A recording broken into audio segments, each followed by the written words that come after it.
All right. Well, this next guest is very, very, very, very special. He's been such a huge part of my life. One of my best friends, and I ride or die for this guy. I told Sean and him, I said, when I get married, you guys can both be best men, but if you want to fight to the death, I don't know who's gonna win. So you guys figure it out, but one of you guys will be the best man, But seriously, I love this dude, and I'm just honored to. I don't even want to give away how special this set is for so many of us. But he's a wonderful friend, a wonderful comedian. Give it up for Richie Rosales!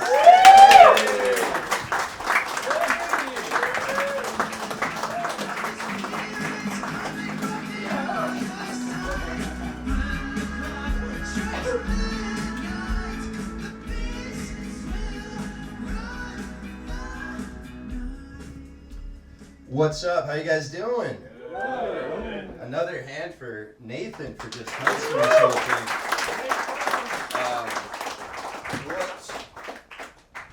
Just an incredible job.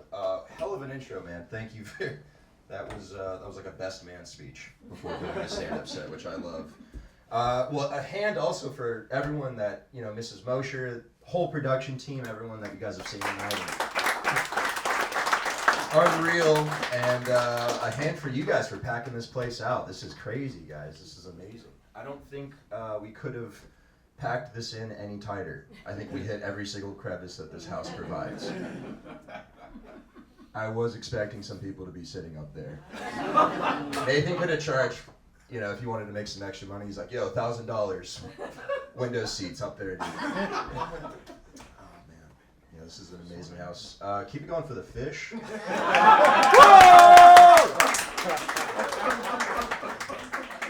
Nathan just low-key has prehistoric fish that went extinct, and we think they're gone, but they're right here.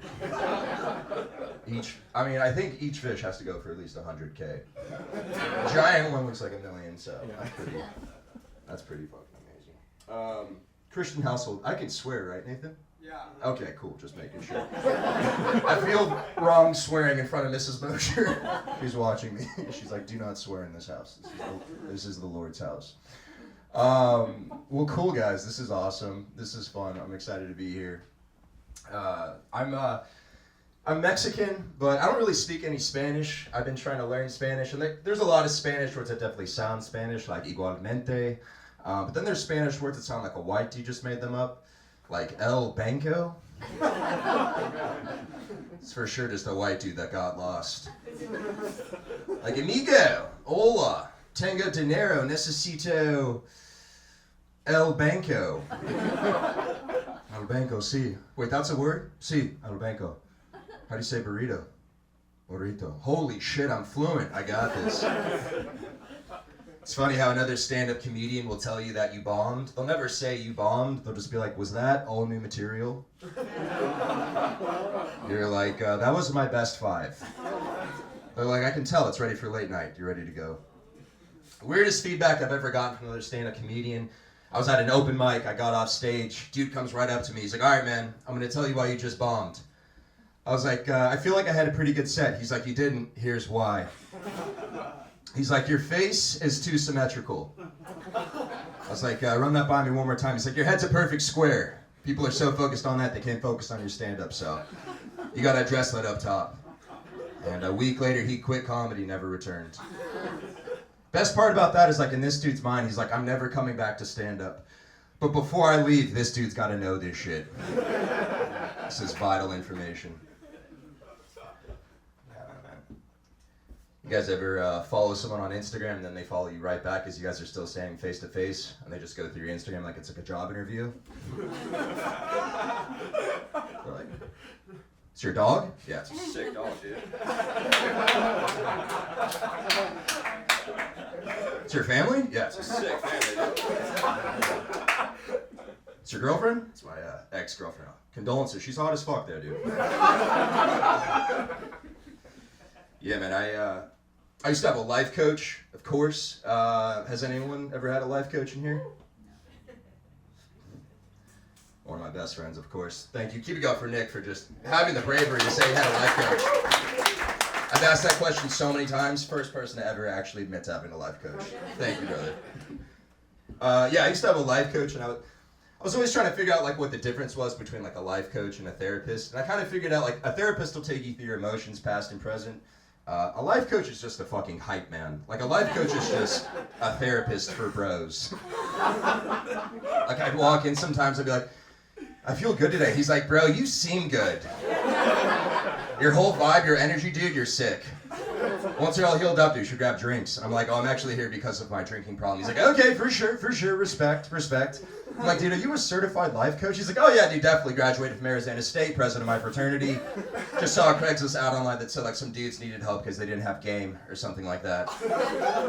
I'm like, oh, I'm struggling with like depression and drinking problems. It's a little bit more complex than that. He's like, it sounds like you don't have game, dude. Let me help you with that. I got you. Yeah, man. I do acting, and does anyone do acting in here?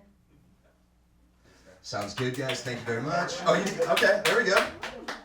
Yeah, I do acting, and I overheard another stand-up comedian one time, and he was like, man, I can't stand actors. Points to me, he's like, Rich is the only normal one I've ever met. Which just makes me think, like, what kind of actors is this dude running into? You know what I mean? Where he just goes up to one of them and like, hey man, how are you? Like, how am I? Yeah, dude, how are you doing? Not great, man. I got a family member that's not doing too well right now, so we've been taking it day by day. Like, oh my God, dude, I'm so sorry. If there's anything you need. And scene, thank you so much. That's for an audition I have coming up for Law and Order, so appreciate you letting me run that by you. You know what I mean? That was really fucked up. Get the fuck out of here. Dude, just get the fuck out of here, man.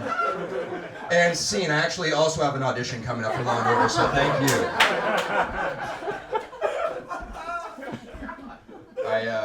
I grew up in a place called Del Mar, California, located in San Diego. Any Del Mar people? Shout out. My fucking boy again. Del Martians. Let's go. That's two volunteers. I appreciate it. Yeah, man, I grew up in Del Mar, and like where I grew up, you have to have this voice. Like even if you don't have this voice, when you like move to this city, they'll make sure you have it. Like you can move to the city and be like, I love this city. Okay, cool. Let's just take that one more time from the top. I want you to think about the proximity that you are to the beach, the fact you can get a dank-ass burrito pretty much anywhere you want, and then just your insane amount of privilege. Let's just take that one more time from the top. Oh, I love this city. That was perfect, dude. Well done. That was awesome. Yeah, like, I can't make it because I'm already like from a place where everyone's made it. You know what I mean? Like, that's not making it when you're from a place where everyone's made it. Like Biggie Smalls, the reason we love Biggie Smalls is not only because he's a phenomenal rapper, but because, you know, he came from the bottom. He has a lyric where he goes, we used to fuss when the landlord dissed us, no heat, wonder why Christmas missed us, birthdays were the worst days, now we sip champagne when we thirsty. And it's like, that's beautiful. That's rags to riches. Like, no one wants to hear about fucking Brandon from Bel Air. You know what I mean? Like, yo, this must be fate. It's another night, my Postmates is late. Dad took the Ferrari, so I'm stuck with the Benz. Yo, Jessica, please respond. I'm just trying to make amends. They smile in my face, but really they're just trying to take my spot. I guess really it's just me, myself, and my yacht. Like, no one wants to hear a fucking album from that dude. No one gives a shit. Man. Be funny if this was all 5 minutes, and I think it's way longer. You went out here. I'll leave you guys with this. If it's not wildly apparent, I'm a bro. I have a lot of friends that are bros, and like they will like always introduce me to like their friends, and sometimes you gotta get vetted by like the alpha bro, which is always like a fun experience. You know what I mean? Like they'll be like, yo, this is my buddy Rich, he's with us, he's cool. And he'll be like, oh, he's cool? You're cool? And I'm like, yeah man, just coming to hang out. I'm like, we'll see about that. You're stranded on a remote island, you only got a day's worth of food and water, but you find out there's a small natty ice shop opening up somewhere on the island. They're doing carne asada tacos for the grand opening. Do you hunker down, wait for help to arrive, make that food and water last as long as possible? Or do you go and search the natty ice? I'd go and search the natty ice. Okay. You just found out Jessica's parents are out of town. She's throwing a fat rager.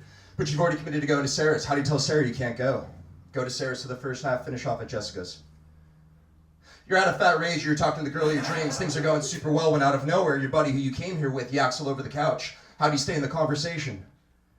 You don't. You make sure your buddy's all right. You get him out of there. Give your number to the girl, and if it's meant to be, she'll call you. No one's ever answered that question correctly.